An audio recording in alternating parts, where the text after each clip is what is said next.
So basically, about last year's episode, and we'll show some the activities that we did.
So the law, Bay Area, Evelyn, Atienza, Ligo, and Alex. Let's just give them a hand, please.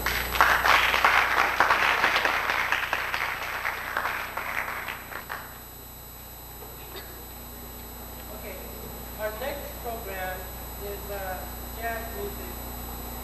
It's going to be played by the group. Let's see.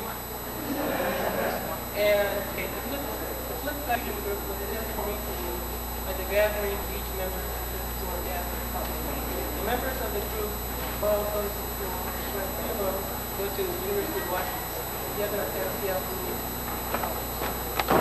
The group is limited to practice time due to school activities, but whenever they get some time to practice, which is 2 to 3 hours, they set a goal to have fun and learn from each other independently without innovation. The group hopes you like their performance and will play that to jazz.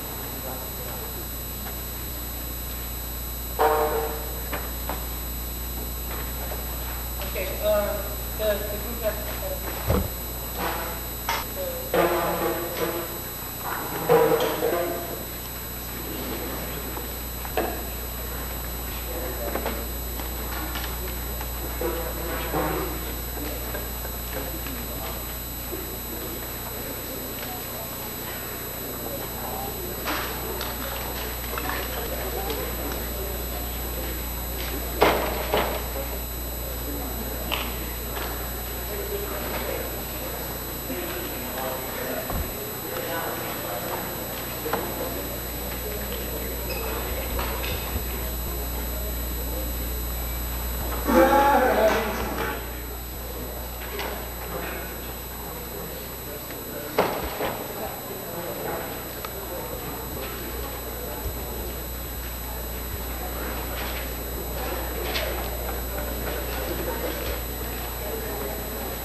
Okay, this first tune we're doing is called Mr. Magic, and it's originally done by Mr. Grover Washington.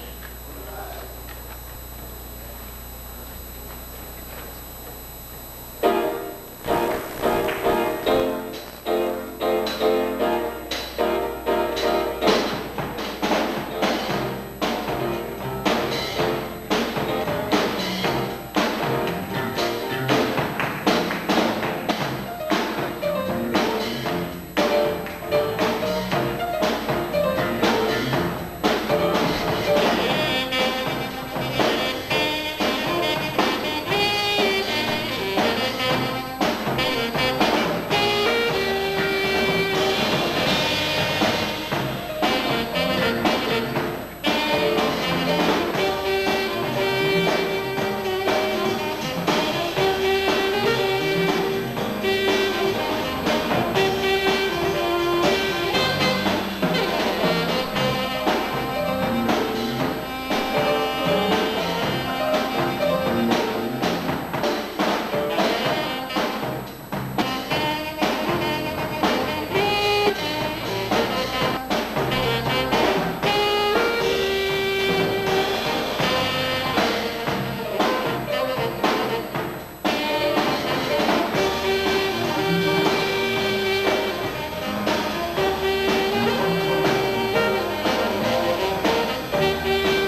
Thank you. That was a tune called Blue Bossa, done by Kenny Durham. The next one to do is by a prominent Northwest jazz musician, Dean Sudakawa, and this song is called The Way.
lot of you know the name of this tune. It's Larry Graham, One in a Million. Just learned it a couple nights ago, but we thought we'd play it anyway.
right, this next tune is called Sugar, and it's done by Stanley Turntine.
Okay, this next tune we wrote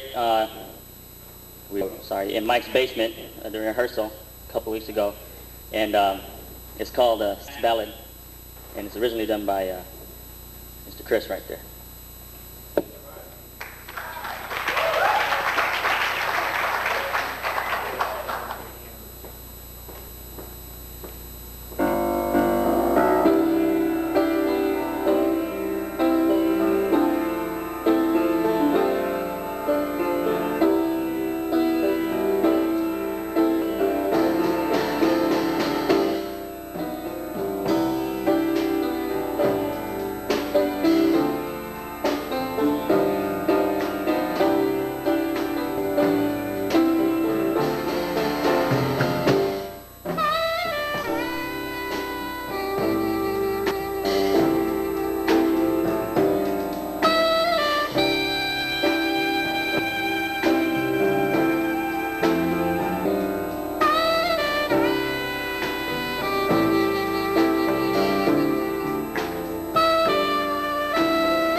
Chris selection on piano.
Okay, this next tune is by Jeff Lorber, and this is when they had Kenny Gorlick playing sax for them, and it's called Fusion Juice.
Okay, for the last tune we're going to do today is it's a kind of complicated tune.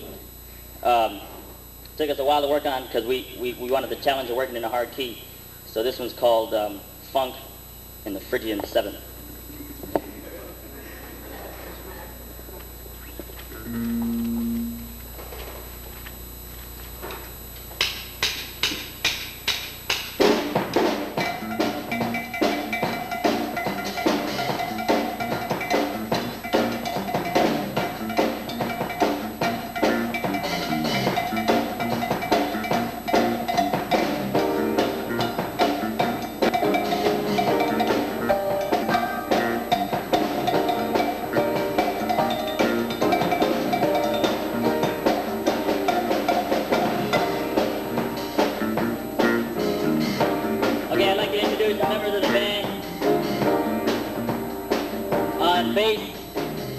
playing for so many years, Mr. Mike Cesar. How about a round of applause?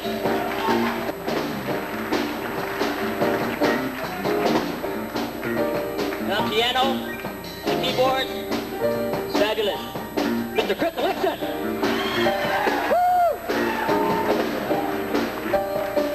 And I know I've been standing in front of him all day, but he's back here to be together.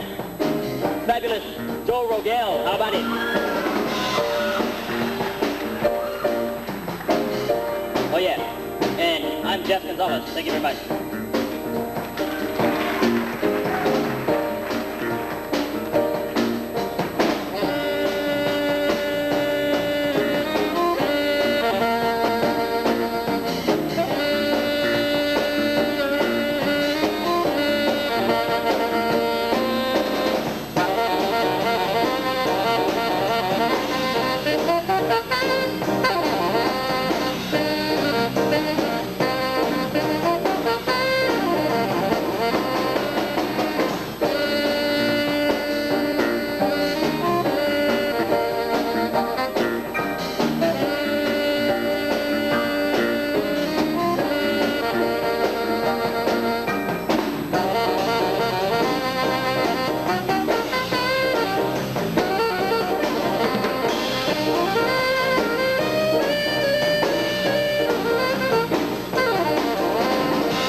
I thought you guys did really well. Actually, you guys should, get into the business or something. Try to make some money off of it. Okay, let's see. Jeff, is that your name? Can you come here? No, seriously, I think a lot of people want to know who you are.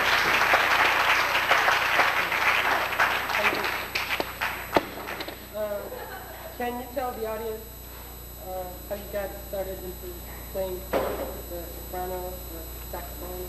Oh, I started off in the 4th grade, and my brother had this horn, and it was sitting in the closet, and it was getting all rusty and stuff. So I said, well, I'll play it, and I took it to school, and I started playing, and then I played through high school, and then I stopped liking the sound of the big ones, so I started playing the soprano, and then I didn't want to play for no school bands. We started doing this kind of stuff. All right. How'd you get to know Chris and the rest of the members?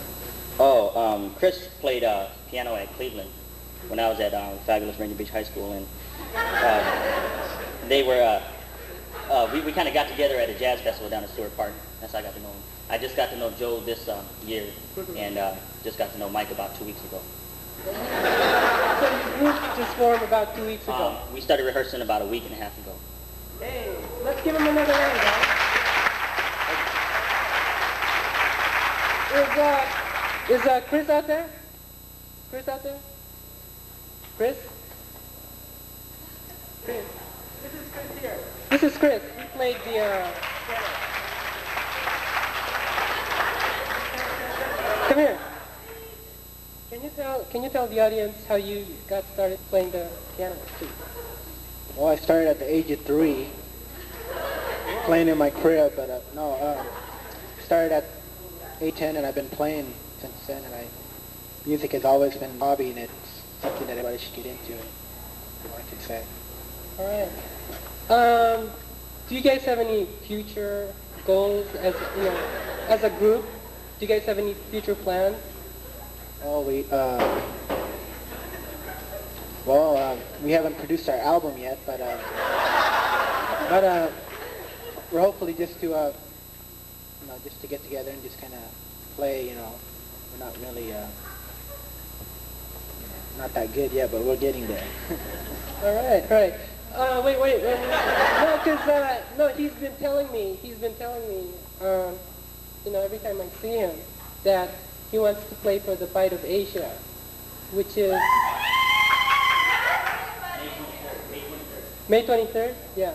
And so if Kwan is out there, where she's the director of ASC, she'd like to ask, Kwan, they could play. Yeah? You got it? We accept. All right. Okay, let's give him another hand, okay?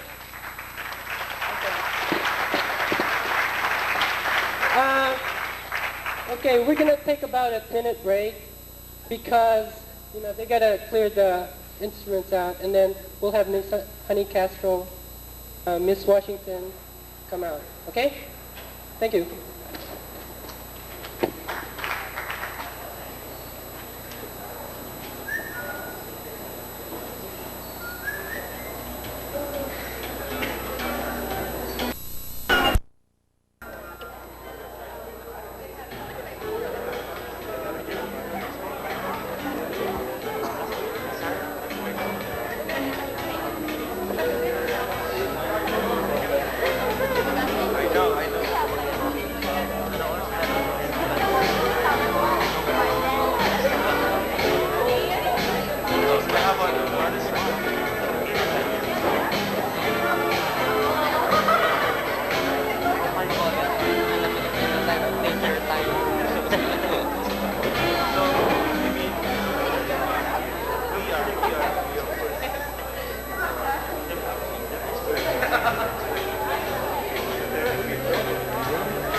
Hi, we're back again. Our next program, okay, let's see, is Miss Washington. Okay, Miss Washington's gonna come out here, and she's Miss Washington of 1985-86. Let's give her a hand, please.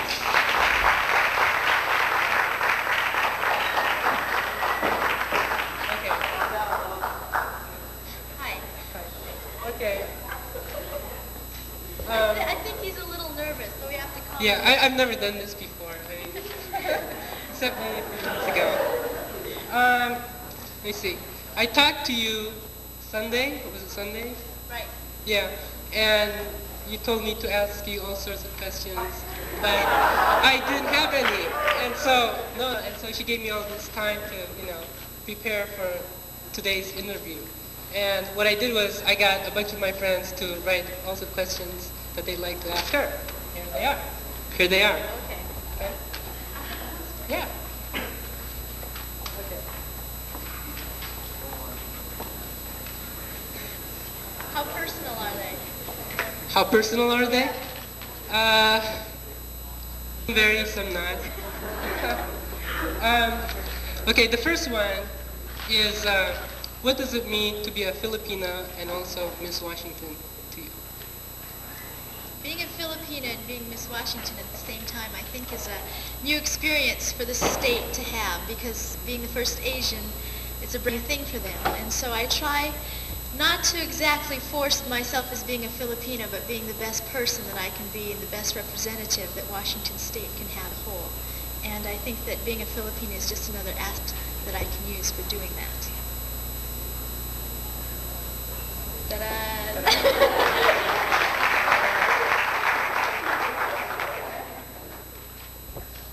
You guys are too serious out here now. Come on. Do you think, okay, I got a second one. This is a really good one. A friend of mine, really good friend of mine, thought about it.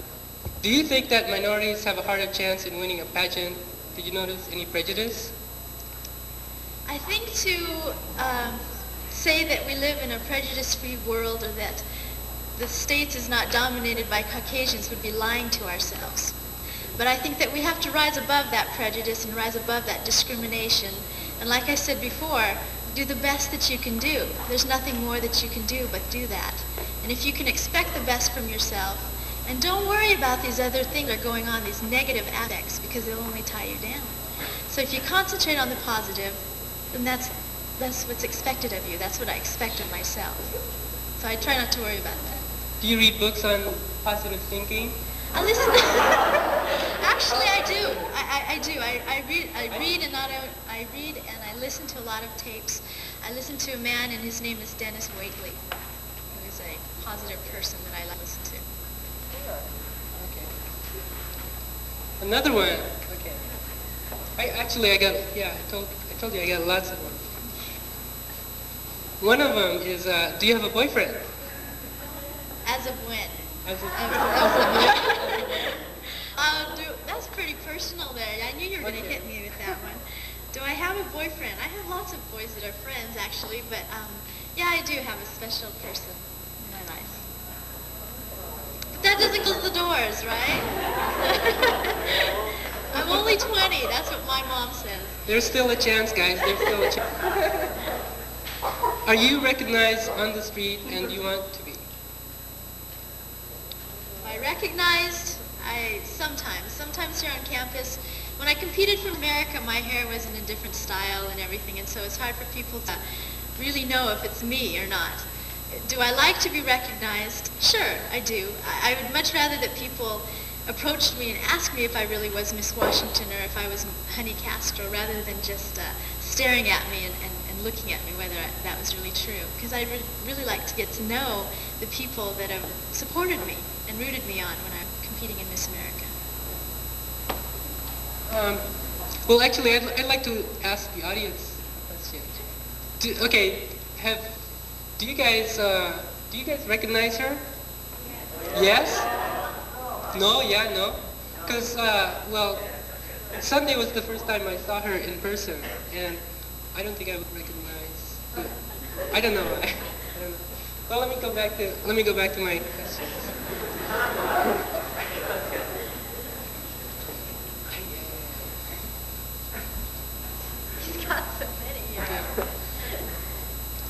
what keeps you the busiest, and do you receive much correspondence?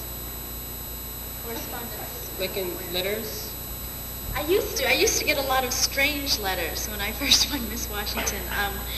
I keep busiest by attending the local pageants that are around the state. There's about 22, and as Miss Washington, you act as the hostess for the state of Washington and go to different openings, different stores or different malls will be opening where you have to appear.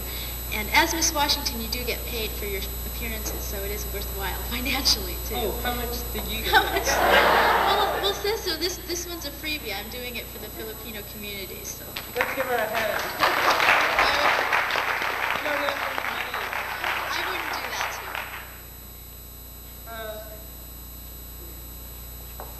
to you. Speaking of monetary gains, there is a question here about monetary gains. Okay, let me read it to you. Okay. Did the monetary gains balance out the expenditures you had to be in the pageant? Financially, no, but in other aspects it did. Just in the sense of being able to compete and to compete against yourself and to compete with 50 other women at a national level was far greater than the monetary value that I did receive. But to let you know what kind of pageant it wasn't merely a beauty pageant.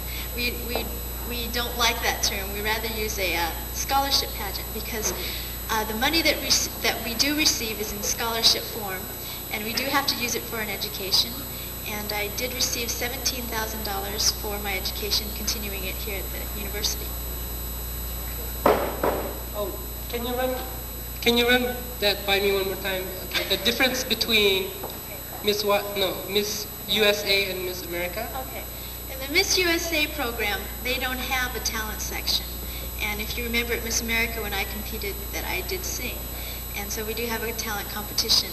And also the money and the prizes that you receive as Miss USA is strictly prizes, exactly that. There's no incentive to continue your education or to go on to school, which the scholarship pageant that I entered in does provide and stipulate too. Okay. Okay. Do you guys have any questions you'd like to ask her? Come on. Yeah? Can I see some hands? Come on, guys. It's not that, hard. How old Yes, are you? sir. Wait. There's a gentleman out here. First, the Asian representative as Miss Washington, and on to, of course, the Miss America contest. Do you find now there's more support for Asians in general? Whether it's for you as a student in your education or in general? That's kind of a purpose question. Support then from the Filipino community, is that what you're asking if I get that? And recognition among Caucasians and Americans in general. I think that anytime a person is in public view, that it receives recognition, whether it's infamous or whether it's good. And I tried to promote the good part of being a Filipina. I think that we have, as a culture, a lot of traditions and views that are very good, not only for the American society, but as a people as a whole. And I think that the idea of family unity is very strong. And so when it comes to support, yes, I did receive support from the Filipino community and also from other peoples. And You mentioned you had Filipino support. Can you elaborate on that? Because you did say something about that to me Sunday. okay, in the sense of rewarding myself or rewarding me being Miss Washington, the first Asian, Consul Sihuko, I don't know if any of you remember him anymore, invited me to his house and he gave me a party. And the Philippine government, which was under Marcos at that time, invited me back to the Philippines as the first Asian Miss Washington. And we went there and stayed for about 5 weeks or 5 days, and they treated us very well. So yes, I did get recognition and support. All right. Do you guys have any other questions? Monty, stand up, please. What are your educational and professional goals? educationally and professionally. Coming from a family that's strictly doctors and lawyers, sometimes there's a lot of pressure, personally speaking, to go into the field of medicine or law. And for so long I've thought I'd wanted to go into medicine. But nowadays it seems like my mind is changing. I'm beginning to feel more comfortable with the public and speaking to the public, and I think that I can use that in the sense of going into broadcast journalism. So I'm becoming interested in communications. Oh, and somebody asked me how old I was over here, and I'm 20. almost over the hill. Right. Okay. Besides the interview, Miss Washington is here to perform some singing, and yeah, let's give her a hand, okay, for her first song, please.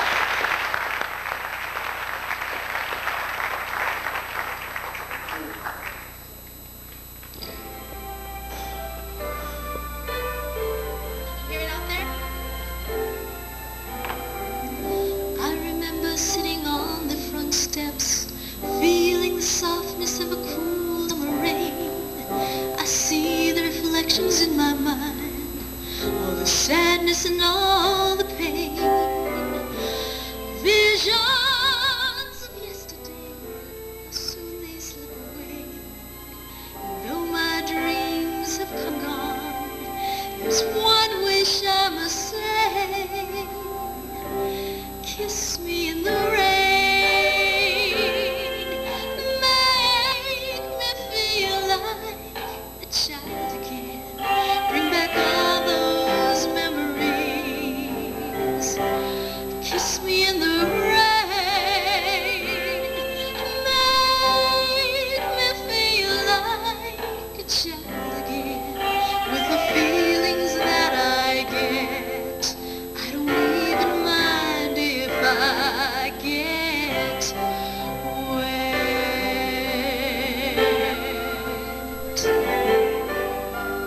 If I drift outside myself, please, please don't turn away. I'm searching for my innocence I've lost along the way. Come join me in my fantasy, step out of space and time. And if there's nothing left to do, I hope you wouldn't mind. Kiss me in the rain, make me feel like a child again, bring back all those memories.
Okay, the rest of the program, what she's going to do is she's going to give you guys a speech for about 10 minutes, and then after that she's going to give you, she's going to give another song, okay?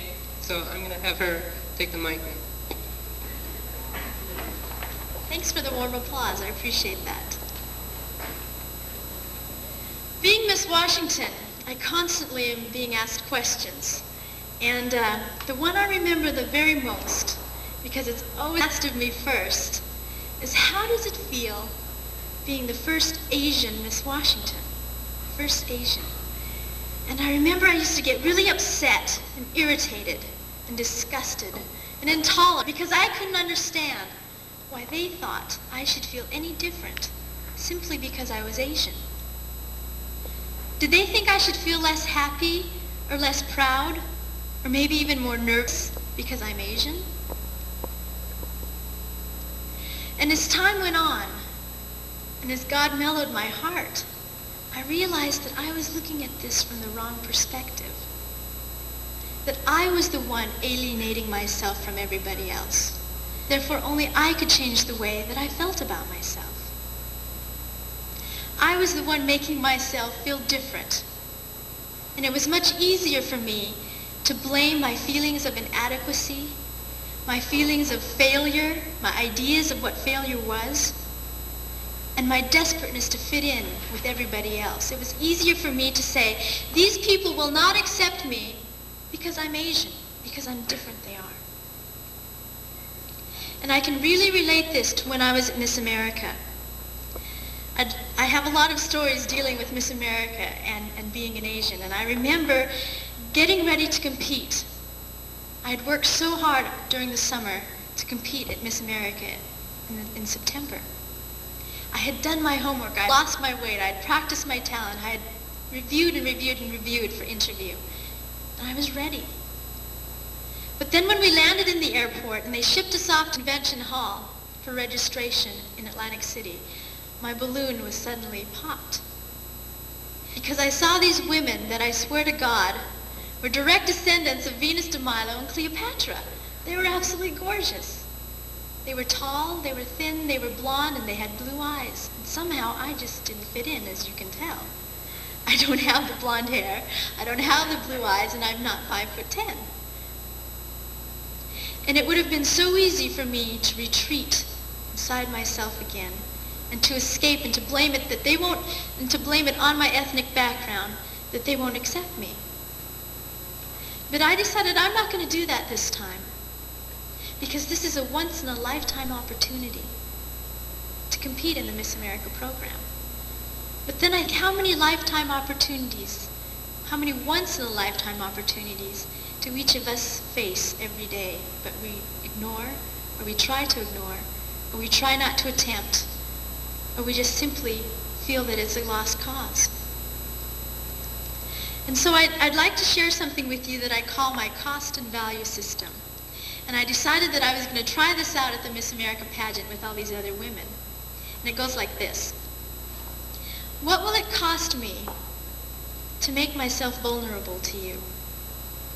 What will it cost me to open myself to you and to share my thoughts and my views?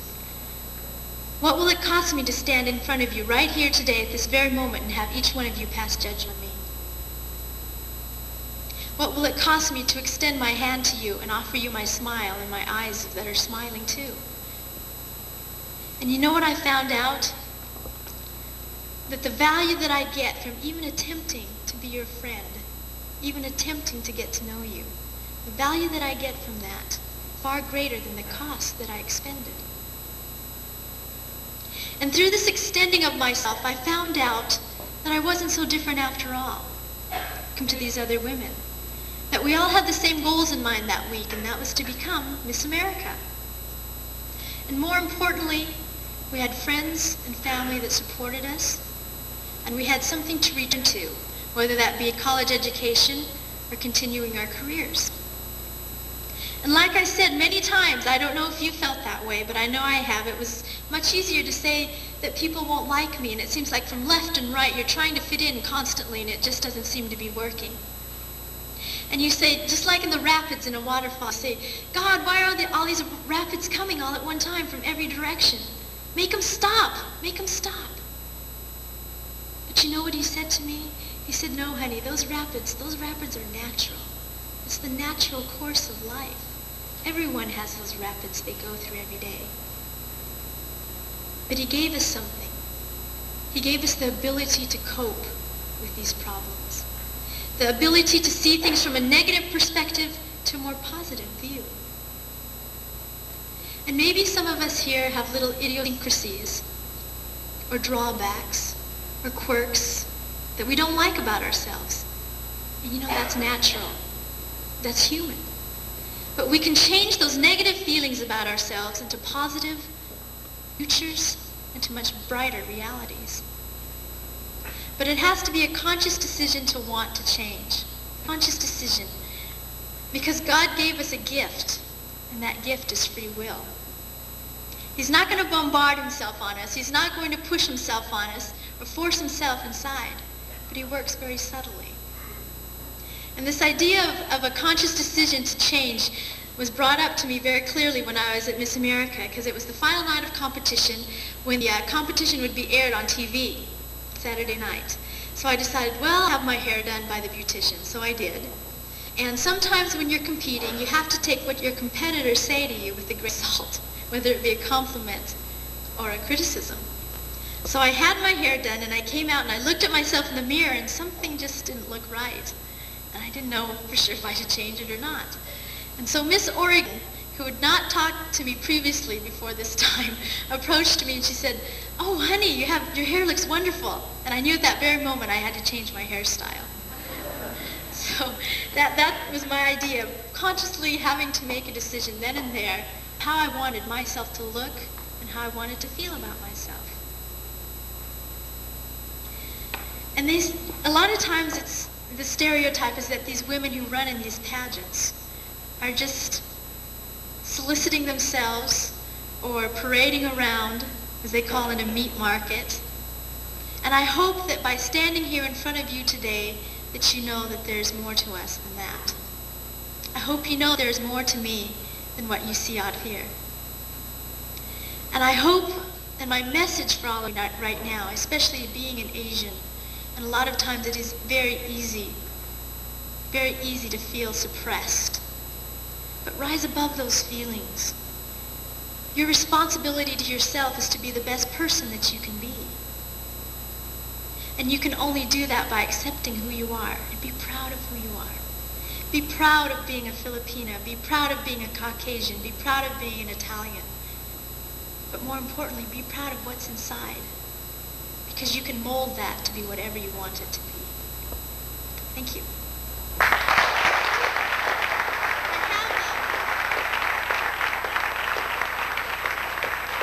I have one more song to perform for you this afternoon. It's a Tagalog song. I do speak Tagalog. I can speak it conversationally, but heaven knows what's going to come out this afternoon, because I just learned this song. My mom taught it to me. And so, how many of you do speak Tagalog, so would understand what I'm saying? Oh, quite a few. Okay. Let's hope it goes well.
Araw-araw tubig ay nagdarasal, nadamayan ng iro ko na tanging minahal, pagkat ligaya na ng buhay ko, makapiling ka lamang, kabita raw sa'yo'y naghihintay.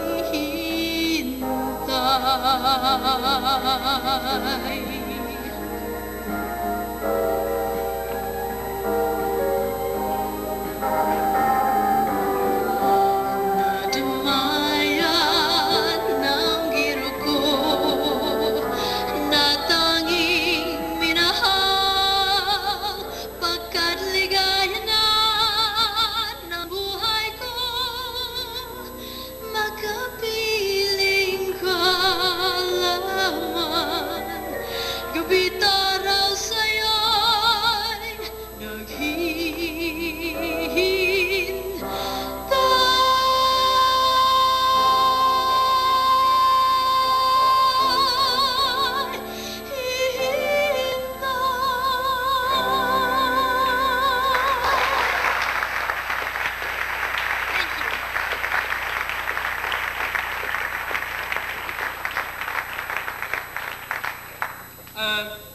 Thank you. Our next program is the Filipino folk dancing. And, okay, we're going to start in about 5 minutes because they have to take some of these instruments out.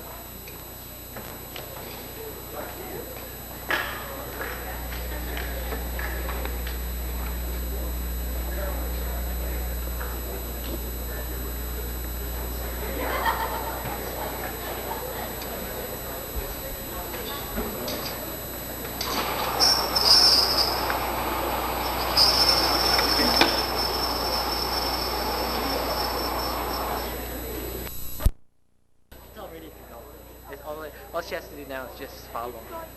Yeah, it's on right now. It's recording right now, so that when we start, you can actually start. Okay?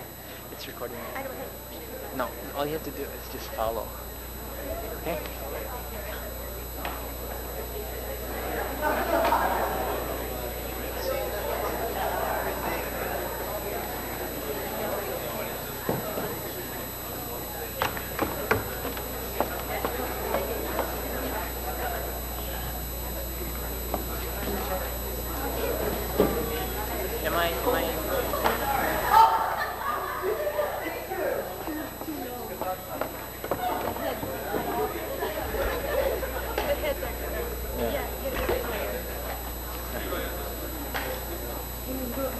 Let me see. Okay.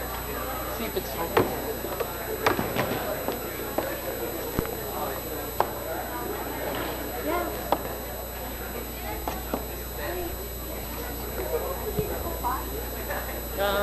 Pretty much. Can you get? Is it? No.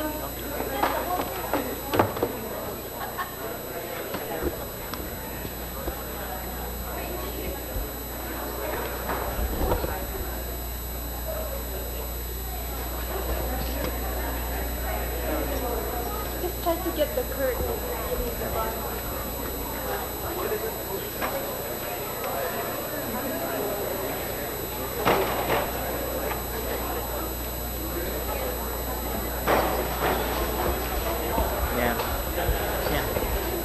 Hurry.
Okay? Fill up. You're dancing the nation. Huh? Put it back. Put it back? Well, my cord is too short. I can't put it too far back. On the side, I could. It's too near. That's when you know you can't see that.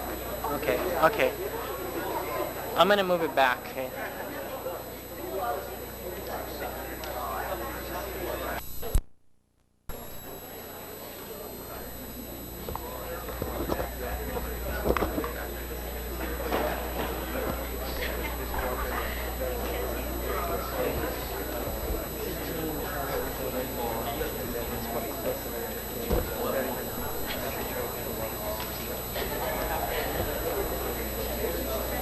Take a look at it and see.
I might step on those things.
by Filipino Student Association members.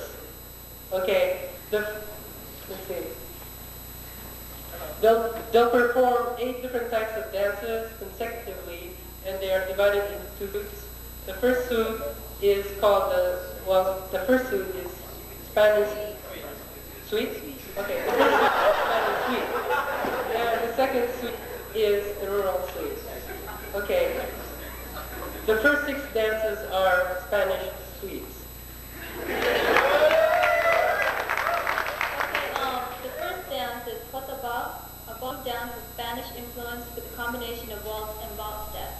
The second dance is Paseo de Ilo Ilo, also known as Andaluz, betraying its far-off origin, Ilo Ilo. It is a courtship and a flirtation dance. And the third dance is called La Jota Gumaqueña, which is a colorful couple dance from Gumaca, usually performed by the wealthy during weddings, baptisms, and fiestas. The fourth dance is called Bailes de Ateneo, which is a combination of dances, including the popular polka sala, preceded by paseo music by the rondalia. Okay, the fifth dance is Habanera Botaleña, a colorful couple dance from Botalan, Zambales, performed during weddings, baptisms, and fiestas. The sixth dance is Alco Sport, which is a ballroom, flirtation, and courtship dance with Spanish influence. And okay, the last 2 dances are the rural suites. And okay, the 7th dance is called Banco, which is a Pangasinan wind bench dance in which the performers skip and sway on top of a small bench. And finally, the last dance is Tinikling. Tinikling is one of the world's most exciting dances and the national dance of the Philippines. It takes its name from the long-legged bird called tickling and originated on the island of Leyte. It depicts the tickling bird as it hops to escape the bamboo traps. And you guys ready? Okay.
introduce the women first.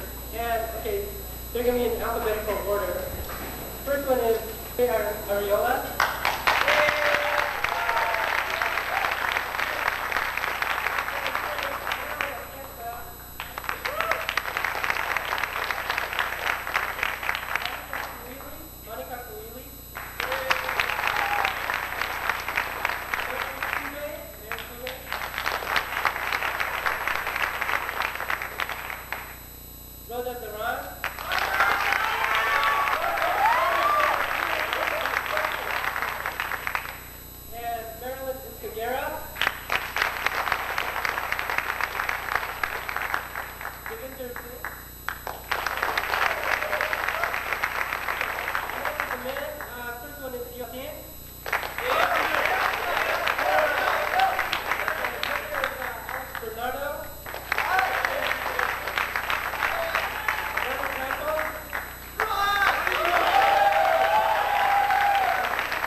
Choreographer and director Laurence. Let's give him a big hand.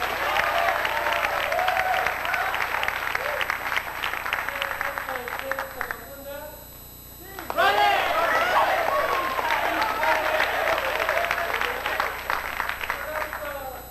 Last is Tonel.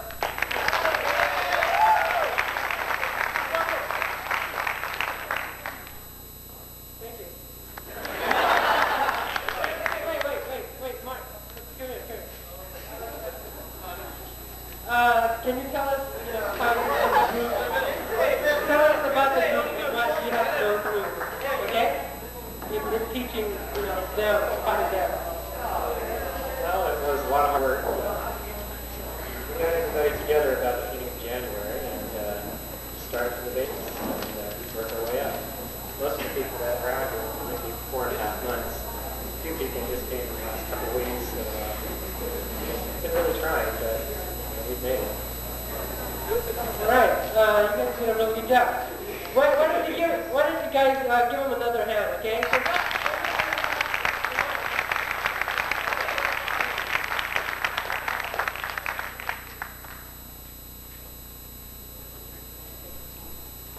Okay, our final program is the fashion show. We're going to go to curfew for about 5 minutes, okay?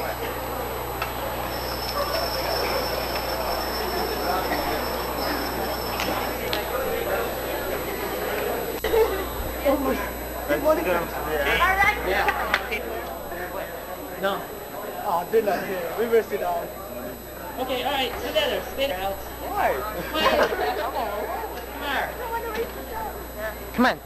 Can you line this for me? Thank you.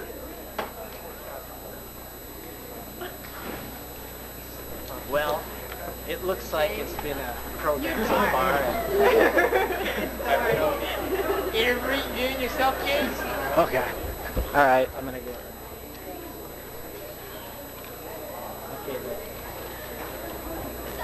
Okay.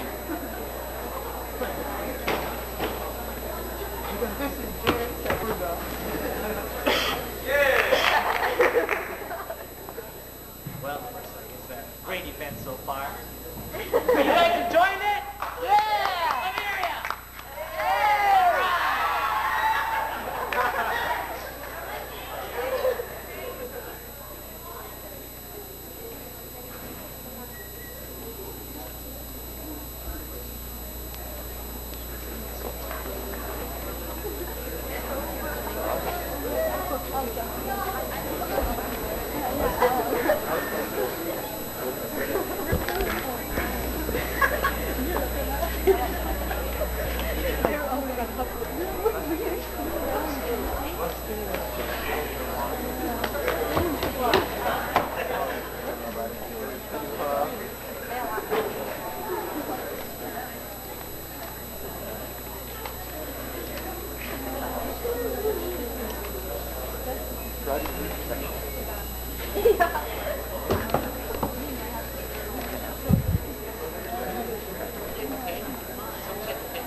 Today we're going to let you see the great variety of Filipino clothing from the mountain province of Luzon, the southern part of Mindanao, and see the Muslim dance yaka.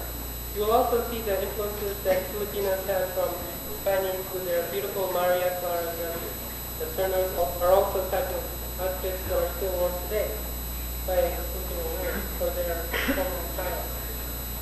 So you'll get a closer look at a few turnos like the ones worn by the former First Lady Imelda Marshall.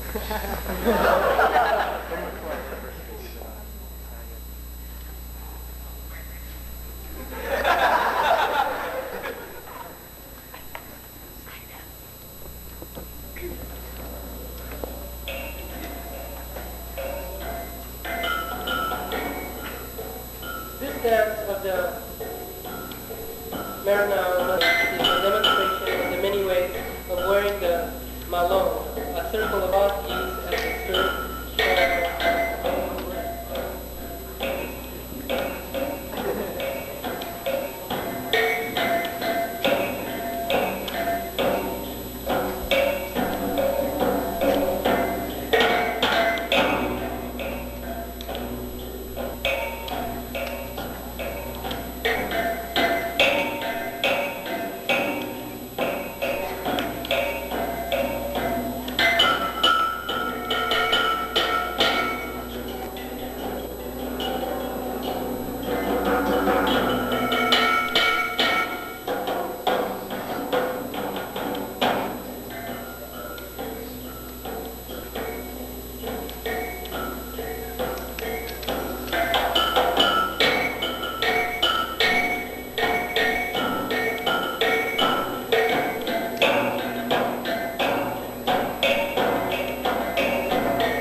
Anna and Evelyn are both dancing the Yaka dance.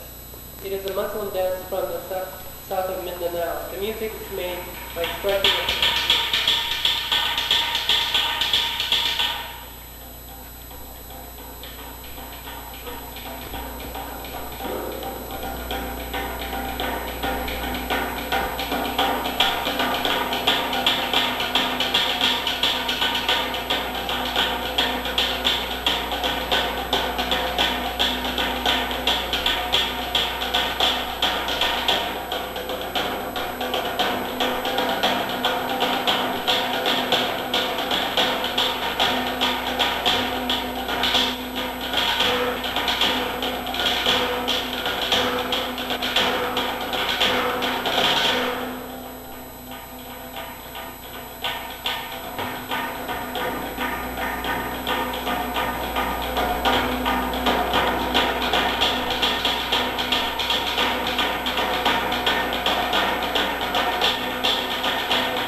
to take you to the northern part of the Swan. Our four three boys, Tina and Maria, are dancing an equivalent dance.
get it in front of them. Will you just run the circle?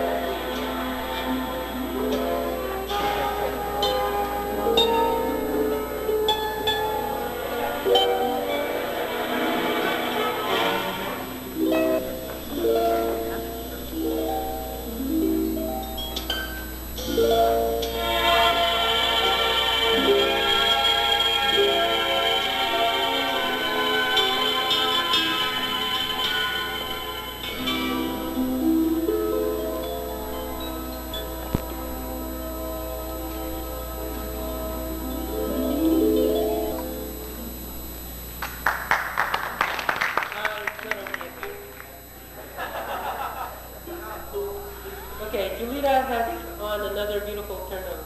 It is of a shiny violet color. It also has a white wraparound cloth for the waist.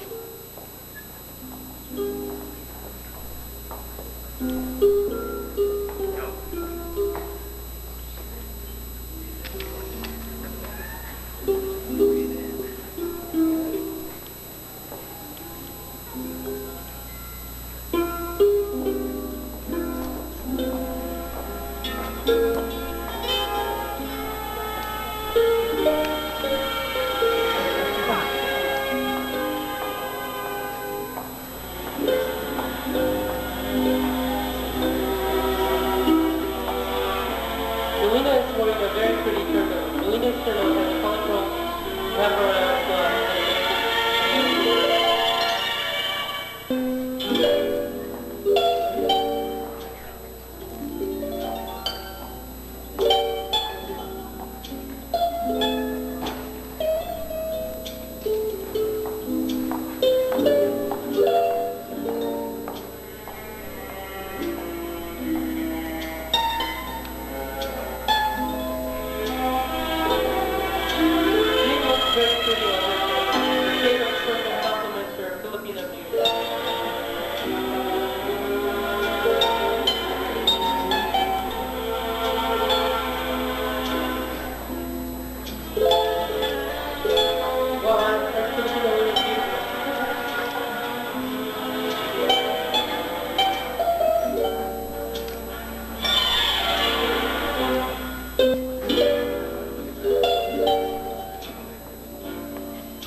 Evelyn has a cream colored turnout that is heavily embroidered with flowers made of secrets. In front of the body, it has a headline in the background.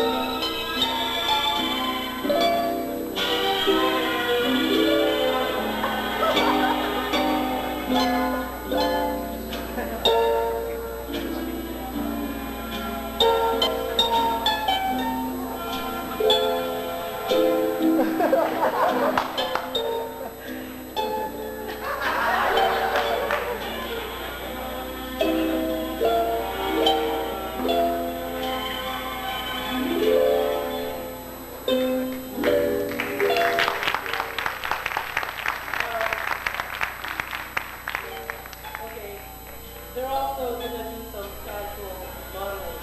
They're going to put on casual clothes and also some easy wear. But before they do that, I have some special announcements to make. Okay. There's a Filipino scholarship of $1,000 for Washington State residents pursuing college degrees. What? No! Okay, let me repeat. There's a Filipino scholarship of $1,000 for Washington State residents pursuing college degrees. Deadline is August 16, 1986. Pick up your applications in EOP Asian Division 365 Smith. Speaking of scholarships, the Filipino Student Association at the University of Washington also has a scholarship of $200 and $100 respectively. And the criteria are you have to be an incoming freshman student at the University of Washington for the school year of 1985-86 and 86-87. 87. And also you have to write 200 to 400 word essays. Also next week is Filipino elections, and if you'd like to run for an office, you could check with the FSA implementation or check with them this coming meeting. And also, one more thing, there's a Filipino Student Association and Chinese Student Association dance this Saturday at the Hot Ballroom. If you guys want to attend, please come. And, okay, while they're getting ready, somebody actually came up to me and they want to, provide us extra entertainment. And so I'll introduce you to them, okay?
Popping in. What are they doing now? Okay, we're just about doing the thing. Oh, is fashion show on? That new photographer over here? Like that? Yeah. Should we get start dance maybe? Yeah. We'll do the special guest after the fashion show. Okay, now they're going to do the casual. Now that we are in the modern times of dressing, Filipinos are adapting to their environment by wearing casual outfits. It is not only comfortable, but also brings out the creativity for Filipinos in their way of dressing. So join me as we watch them model their casual outfits.